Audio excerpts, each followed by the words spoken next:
हाय दोस्तों, आपका स्वागत है हमारे YouTube चैनल पर। आज हम पढ़ने वाले हैं चेकसम टेक्निक। तो चेकसम भी हमारा एरर डिटेक्शन टेक्निक है। एरर डिटेक्शन टेक्निक में हम लोग single parity, 2D parity, CRC को इन डेप्थ में समझे हैं और आज के वीडियो में हम लोग चेकसम टेक्निक को डिटेल में समझने वाले हैं कि चेकसम टेक्निक होता क्या है। एक मैं ओवरव्यू दे देता हूँ चेकसम टेक्निक में क्या होता है। जैसे कि नाम से यह चेकसम, तो क्या करेगा, जितने भी हमारा डेटा रहेगा, डेटा को सेगमेंट में डिवाइड करेगा और हर एक डेटा को क्या करेगा, सम करते हुए चेक करेगा। तो इसलिए इसका नाम है चेकसम टेक्निक। तो चलिए इसको देखते हैं, तब आपको समझेगा कि चेकसम टेक्निक वर्क कैसे करता है। तो हमारा पहला पॉइंट है, checksum is an error detection method. तो चेकसम, ये तो हमें पता ही है कि ये एरर डिटेक्शन टेक्निक है। Error detection using checksum method involve the following step. अगर हम लोग को चेकसम टेक्निक डिटेक्ट करना है तो इसके फॉलोइंग स्टेप हम नीचे दिए हुए वो देखते हैं। तो पहला स्टेप है एट सेंडर साइड। सेंडर के साइड में जब हम कोई सेंडर भेजेगा तो उसके साइड में क्या क्या होगा, if m bit checksum is used, the data unit to be transmitted is divided into segment of m bits। अगर हम लोग को सपोज हम लोग को m बिट का चेकसम चाहिए, चेकसम पहले ही हम लोग को डिसाइड करना पड़ेगा। अगर 8 बिट का हमें चेकसम है तो क्या करेंगे, अपने डेटा में 8-8 बिट का सेगमेंट डिवाइड करेंगे, मतलब छोटे छोटे पार्ट में डिवाइड करेंगे 8-8 बिट का।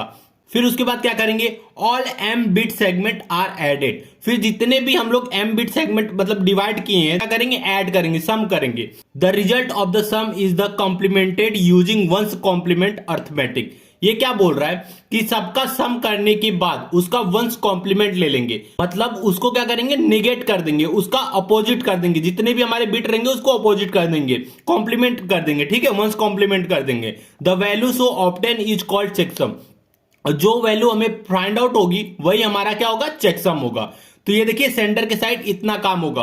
हमारा जो पहला काम रहेगा उसको हम लोग सेगमेंट में डिवाइड करेंगे, फिर उसके बाद जितने भी हमारे पास सेगमेंट रहेंगे उन सबको जोड़ेंगे, मतलब सम करेंगे। फिर उसके बाद हम लोग क्या करेंगे, जो हमारा रिजल्ट आया उसको हम लोग वंस कॉम्प्लीमेंट करेंगे, मतलब बिट्स को अपोजिट कर देंगे। फिर जो वैल्यू मिलेगा उसके बाद वो हमारा क्या होगा, चेकसम होगा। तो ये हमारा सेंटर के साइड होगा। फिर स्टेप 2 में क्या होता है वो देख लेते हैं। फिर सेकेंड स्टेप में होगा, the data along with checksum value is transmitted to the receiver. मतलब क्या होगा, जो हमारा डेटा रहेगा और जो हमें चेकसम मिला है वो दोनों क्या करेगा, सेंडर भेजेगा रिसीवर को। तो ये हमारा सेकेंड स्टेप में होगा। थर्ड स्टेप में क्या होगा, एट रिसीवर साइड, मतलब रिसीवर के साइड क्या क्या होगा वो देख लेते हैं। If m bit checksum is being used, the receiver data unit is divided into segment of m bit. जैसे कि सेंडर क्या किया, m बिट के सेगमेंट में डिवाइड किया था, चेकसम और डेटा सेगमेंट दोनों ये चीज सेंडर भेजा था। तो रिसीवर क्या करेगा, सेम इसी तरह जैसे सेंडर ने किया था वैसे रिसीवर करेगा, उसको m बिट में डिवाइड करेगा। फिर जो भी डेटा आया है रिसीवर को वो सबको क्या करेगा, 8-8 बिट में डिवाइड कर देगा। फिर उसके बाद क्या करेंगे, all the m bit segment are added along with the checksum value. हम लोग क्या करेंगे, जो हमारा चेकसम वैल्यू है और डेटा है सबको हम लोग सम करेंगे, मतलब जोड़ेंगे, सबको जोड़ेंगे। The value of so obtain is complimented and the result is checked. फिर उसके बाद जो वैल्यू आएगी उसको कॉम्प्लीमेंटेड करेंगे। फिर जो हमें वैल्यू मिलेगी उसको हम लोग चेक करेंगे कि क्या वैल्यू आया। If result is 0, receiver assume no error occurred in the data during the transmission, so accept the data. अगर हमारा जो रिजल्ट आया 0 आया, कॉम्प्लीमेंट मतलब करने के बाद 0 आया, तो रिसीवर क्या समझेगा, इसके अंदर कोई भी करप्शन नहीं है, मतलब कोई भी बिट करप्ट नहीं है, जो डेटा सेंडर ने भेजा था वही रिसीव हुआ है। तो उसको क्या करेगा, एक्सेप्ट कर लेगा डेटा को। If the result is not 0, receiver assume that error occurred in the data during the transmission and discard the data and ask for retransmission। अगर हमारा रिजल्ट जो आ रहा है 0 नहीं आ रहा है तो रिसीवर क्या अज्यूम करेगा, इसके में कुछ ना कुछ बिट करप्ट हुआ है। फिर उस डेटा को क्या करेगा, डिस्कार्ड कर देगा, मतलब फेंक देगा, और फिर बोलेगा सेंडर को कि आप वापस से भेजिए।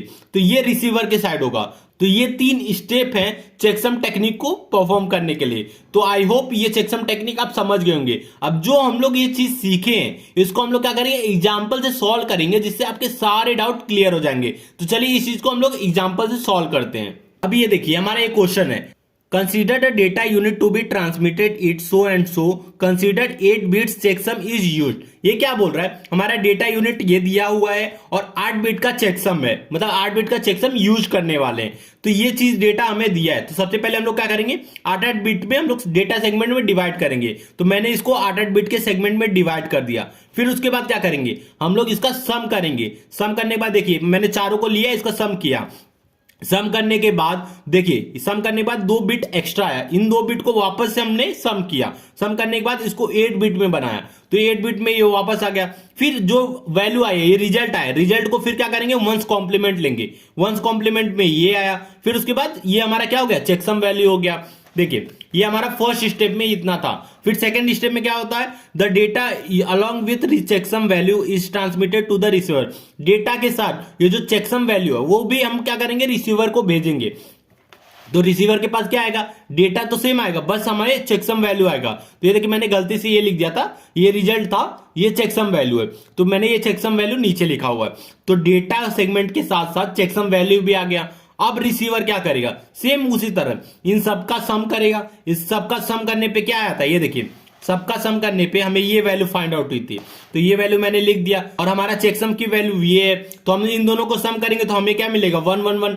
तो फिर इसके बाद क्या करना है, हमें वंस कॉम्प्लीमेंट करना है। वंस कॉम्प्लीमेंट करने पे देखिए 0 आ गया। अगर हमारा वैल्यू 0 आ गया तो रिसीवर क्या समझेगा, जो सेंडर ने हमें डेटा भेजा है उसमें कोई भी बिट करप्ट नहीं है। तो करप्ट नहीं है तो क्या करेगा, उस डेटा को एक्सेप्ट कर लेगा। अगर 0 नहीं आता तो क्या करता, उसको डिस्कार्ड कर देता और रीट्रांसमिशन के लिए उसको सेंडर को बोलता। तो ये था हमारा चेकसम टेक्निक। तो वीडियो अच्छा लगा तो प्लीज वीडियो को लाइक और हमारे चैनल को सब्सक्राइब करें।